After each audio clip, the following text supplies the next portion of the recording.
कि हम सब मिलकर के इस सदन की उच्च मर्यादाओं को, उच्च परंपराओं को आगे बढ़ाने का कार्य करेंगे। और आज आपका चयन उसका एक उदाहरण भी है। देश के अंदर विभिन्न विधानसभाएं, उत्तर प्रदेश की विधानसभा के अंदर क्या कुछ हो रहा है इसको बहुत नजदीक से देखती है। मुझे याद है जब पिछले कालखंड, पिछले 17वीं विधानसभा में इस सदी की सबसे बड़ी महामारी के दौरान हम लोगों ने विधानसभा के सत्र को यहां पे संचालित करने का निर्णय लिया। बहुत सारे प्रश्न उठ रहे थे कि कोरोना में सदन चलाना क्या आवश्यक है। हम लोगों ने कहा देखिए संवैधानिक बाध्यताएं हैं और विधायी कुछ कार्य संपन्न होने आवश्यक है। इस देश से हम लोग उसकी कोई एक व्यवस्था देने जा रहे हैं।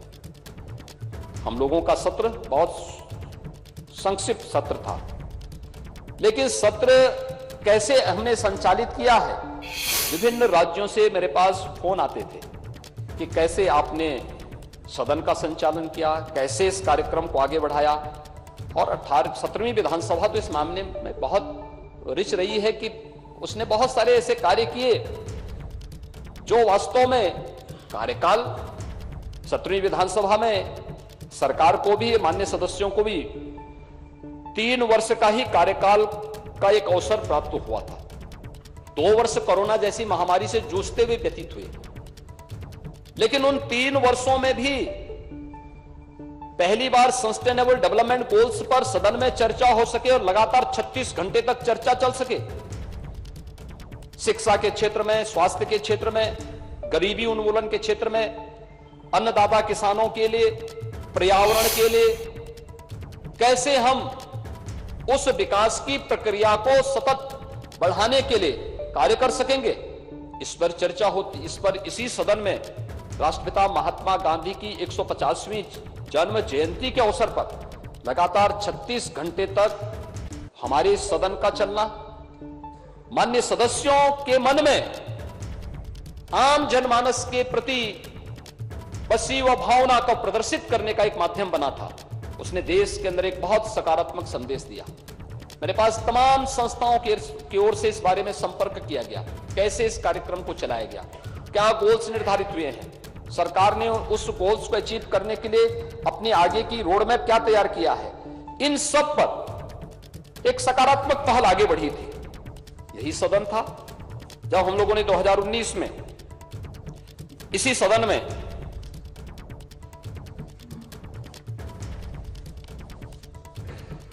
छब्बीस नवंबर 2019 को संविधान को अंगीकार करने के दिवस को, उसकी 17वीं वर्षगांठ पर एक विशेष सत्र का आयोजन संविधान से संबंधित और बाबा साहब भीमराव अंबेडकर के प्रति श्रद्धा और सम्मान का भाव व्यक्त करते हुए इस अवसर पर एक विशेष सत्र हम लोगों ने आयोजित किया था।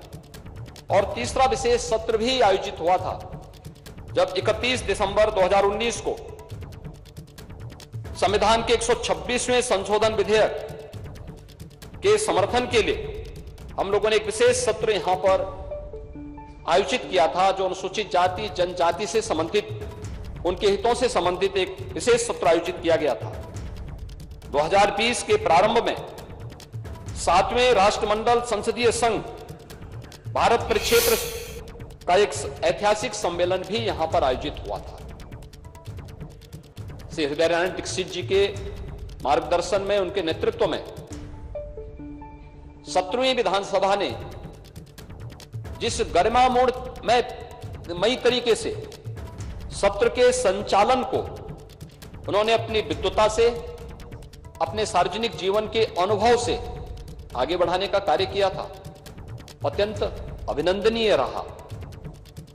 और उत्तर प्रदेश विधानसभा में जिन बातों पर चर्चा होती थी, जिन मुद्दों को यहां पर उठाया जाता था, उसकी गूंज देश के अंदर विभिन्न राज्यों के साथ ही प्रदेश के अंदर भी गांव और गलियों तक भी सुनने को, देखने को हम सबको मिलती थी कि आज उत्तर प्रदेश विधानसभा में जनता से जुड़े भी इस मुद्दे पर गंभीर चर्चा हुई है। आज उत्तर प्रदेश विधानसभा ने इस दिशा में एक नए प्रस्ताव को आगे बढ़ाया है। आज ये अलग अलग मुद्दों पर जनता के बीच में भी ये बातें सुनने को मिलती थी।